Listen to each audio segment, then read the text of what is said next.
China की PLA ने LAC के 4 इंपॉर्टेंट पॉइंट से अपनी आर्मी को पीछे हटा दिया है। और ये खबर जो है चाइना के फॉरेन मिनिस्टर के ऑफिस से रिलीज़ होती है। अगर डॉक्टर एस जयशंकर की बात करें तो उन्होंने भी जेनेवा के अंदर मीडिया के सामने ये बात रखी थी कि चाइना और इंडिया के बीच 75% जो डिसएंगेजमेंट है वो सॉर्ट आउट हो चुकी है।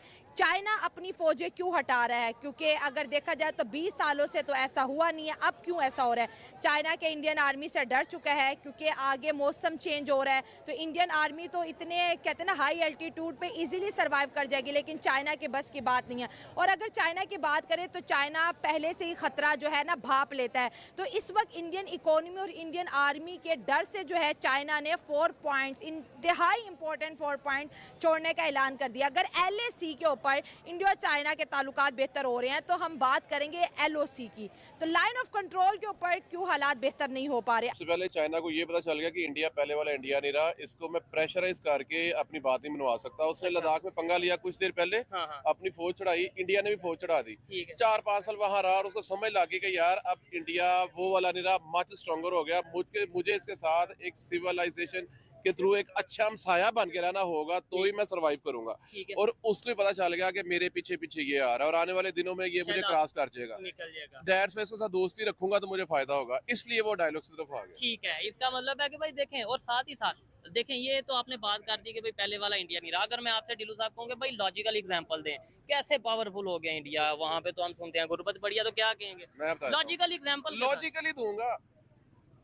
2-2.5 साल से ये रशिया और यूक्रेन आपस में लड़े हैं। रशिया ने यूरोप की गैस की और तेल की सप्लाई बंद की हुई है। यूरोप में महंगाई बड़ी हो गई है और बड़ी दुनिया जो है ना उसको रोकने की कोशिश कर रही है, लेकिन कोई नहीं रोक पाया। इंडिया इनकम से आया, इंडिया गया है, इंडिया ने जाकर यूक्रेन से बात की और प्यूटन से बात की जो रशिया का सदर है, तो वो मानने ही है।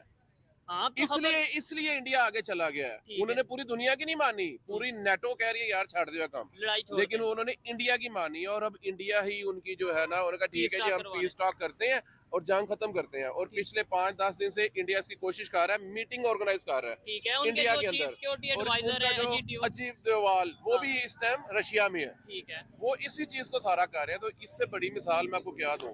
कभी 2 चौधरियों की लड़ाई में किसी कमी ने जाकर सुलह कराई है, 2 चौधरी की लड़ाई में उनसे बड़ा चौधरी जाकर उनकी सुलह कराता है। ये आपको बात बता दूं, मैं जाट हूँ, हमारे यहाँ क्या होता है जब 2 पार्टीज लड़ पड़े ना, तो जो उन दोनों पार्टी से तगड़ा बंदा होता है ना, कहते दोनों पार्टीज उसकी ऑनर करें, जो बात माने, दोनों जो उससे डरे भी और उसकी ऑनर करें, वो बंदा जाके उनकी सुलह कराता है। इंडियन और पाकिस्तानियों में जो जोश है ना, वो दुनिया की किसी अफवाज में जोश नहीं है। नो डाउट पाकिस्तान और इंडिया की फौज देखें ये एक ही है। मैं पहले भी कई इंटरव्यूज में बात कर चुका हूँ, हमारा उनका कल्चर सेम है, जस्ट कुछ 19-20 का फ़र्क है। हमारा उनका कल्चर 100% तकरीबन सेम है। जो इंडिया आर्मी में जोश है वो चाइना में जोश नहीं है। वो उनका 20,000 है कि आप 40 पे भी कहेंगे वो खड़े हो जाएंगे। उनका जो एक अपना तिरंगा है, वो अपनी भारत माँ कहते हैं, इंडिया जिंदाबाद, मतलब वो इस तरह के वर्ड, वो एक उनका अपना जोश आता है। जैसे हम पाकिस्तान जिंदाबाद कहते हैं, इसी तरह उनमें जोश आता है। अब चाइना वाले क्या, मैं एक बात, अब अगर चाइना के 10 बंदे नारा लगा देना कि चाइना जिंदाबाद, उनकी आवाज़ बिल्कुल म्यूट सी होगी। और इंडिया एक का एक बंदा भी लगा दे, उनके 30 बंदों से भी ज़्यादा आवाज़ होगी। ये बड़ी चीज़ें मैटर करती हैं। जो जंगें लड़ी जाती हैं वो जोश से लड़ी जाती हैं, जज्बे से लड़ी जाती हैं, जुनून से लड़ी जाती हैं। और बैकग्राउंड होता है, सबसे बड़ी क्या ताकत होती है? आपकी आवाम की ताकत होती है। चाइना की आवाम नहीं ये सपोर्ट करेगी, ये चाइना की आवाम कभी भी नहीं सपोर्ट करेगी जंग के लिए।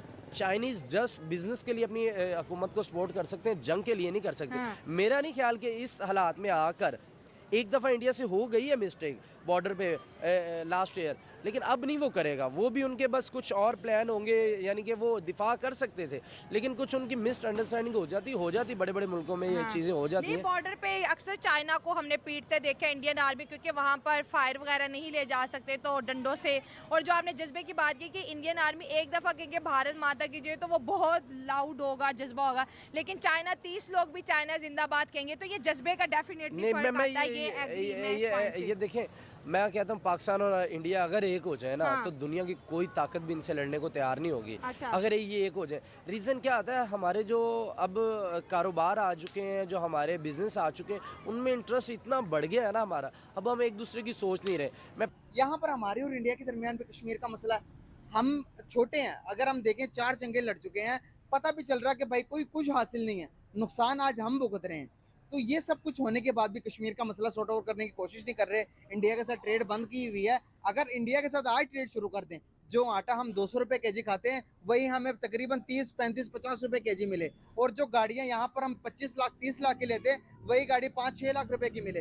ये सारी चीजें अवाम को बताएं तो क्या अवाम नफरत करेगी इंडिया से? क्या लगता है, क्या ये कश्मीर का मसला हल नहीं हो जाएगा इन सारी चीजों के बीच? देखें जी, मैं गुजारिश करता हूँ, ये बात आपने बड़ी खूबसूरत की है कि ये बाहमी ताल्लुकात हमारे ठीक होने चाहिए जी और बिलखसूस हमसायों के साथ बहुत अच्छे ताल्लुकात होने बिल्कुल चाहिए। सही। हमारी सरहदें जिस जिस ममालिक के साथ लग रही हैं, सवाए चाइना के, बाकी हमारी तमाम तर सरहदें गैर महफूज हैं। गैर महफूज हम बिल्कुल कभी भी सुख का सांस नहीं ले नहीं रहे। ले रहे। ना इंडिया की तरफ से हमें कुछ आसानी मिलती है, ना ईरान की तरफ से कुछ मिलता है, ना जो अफगानिस्तान की तरफ से। आए रोज़ हमें जो है ना वो परेशान किया जाता है, जबकि वो हमारे दूसरे बरादर इस्लामी मुल्क हैं। लेकिन बदकिस्मती हमारी यही है कि हमारी पॉलिसीज़ कोई नहीं है। हमारी जो खारजा पॉलिसी है उस पर कोई बात ही नहीं होती। सही बात। अगर क़यादतें मुखलस हो जाएं और हुकूमतों को इस्तेहकाम मिले, क्योंकि हुकूमतें ठहरती नहीं हैं, वो किसी के साथ कोई डट कर बात कर ही नहीं सकते। तो अगर करने की टाइम आता है तो हुकूमत चेंज हो जाती है। तो इसलिए ज़रूरी यही है कि हम पहले अपने घर को ठीक करें, तो फिर हमारे हमसाए भी हमारे साथ अच्छा सलूक करेंगे। तो आज ज़रूरत इस अमर की है कि हमें अपनी गलती का एतराफ़ कर लेना चाहिए कि क्यों नहीं हमारी उन लोगों के साथ बन रही।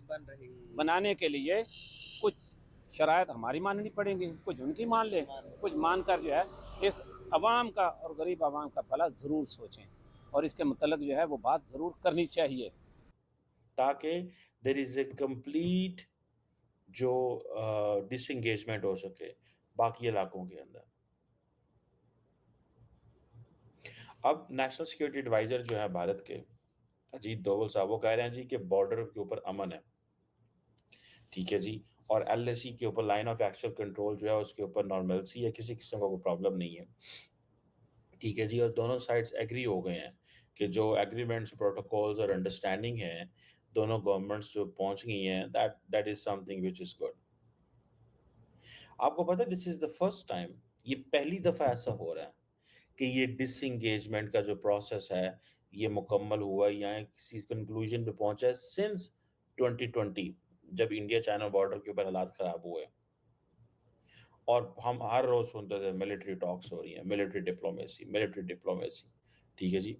अब तो सुनने में ये आ रहा है कि प्लेसेस लाइक डैमचौक, हम जो टेप्सांग है वहाँ से भी निकल रहे हैं। सो इट मीन्स कि इंडिया ने देखिए इंडिया ने क्या किया इस सारे प्रोसेस के अंदर। दे हैव शोन कि हमें एक इन चाइना से कारोबार करना है, दूसरा नी-जर्क रिएक्शन दिए भी और नहीं भी दिए। आपको याद होगा जब उस वक़्त हालात ख़राब हुए तो इंडिया ने कहा जी 50 हम चाइनीज़ ऐप्स बंद कर देंगे, ये कर देंगे, वो कर देंगे। You know they did it at that time. So at that time it was like something which was there, ठीक है। अब जो चाइनीज़ जो हैं, ठीक है जी, वो भी ये मानते हैं। चाइनीज़ फॉरेन ऑफिस भी, जो चाइनीज़ फॉरेन मिनिस्ट्री की स्पोक्सपर्सन है मो निंग, उन्होंने कहा है कि जो चाइनीज़ ट्रूप्स हैं, उन्होंने बहुत सारे एरिया से विथड्रॉ किया ईस्टर्न लद्दाख में, इंक्लूडिंग गलवान वैली, ठीक है जी। और जो वो कहते हैं जी जो फ्रंट लाइन आर्मीज़ हैं दोनों मुल्कों की, उन्होंने ये डिसएंगेजमेंट पे काम किया है इन 4 इलाकों के अंदर, और पर्टिकुलरली जो चाइना की तरफ से जो वेस्टर्न सेक्टर वो उसे बोलते हैं। सो जो चाइना इंडिया बॉर्डर सिचुएशन है ये अब स्टेबल है, नॉर्मल है, and there is nothing to be worried. और जो इम्पोर्टेंट बात जो आपको पता है, थोड़े दिन पहले भारत के एनएसए अजीत डोभाल साहब और चाइना के फॉरेन मिनिस्टर वांग जी, इनकी मुलाकात हुई थी एससीओ में रशिया के अंदर। इंडिया और चाइना के बीच 20 साल से चला आ रहा डिसएंगेजमेंट अब ख़त्म हो चुका है। चाइना ने अब एलएसी से अपने सैनिक पीछे ले लिए। क्या ये उसकी चाल है या उसने सचमुच ऐसा किया है, ये तो आने वाला वक्त ही बताएगा। पर फ़िलहाल के लिए चाइना ने एलएसी से अपने सैनिक पीछे ले लिए।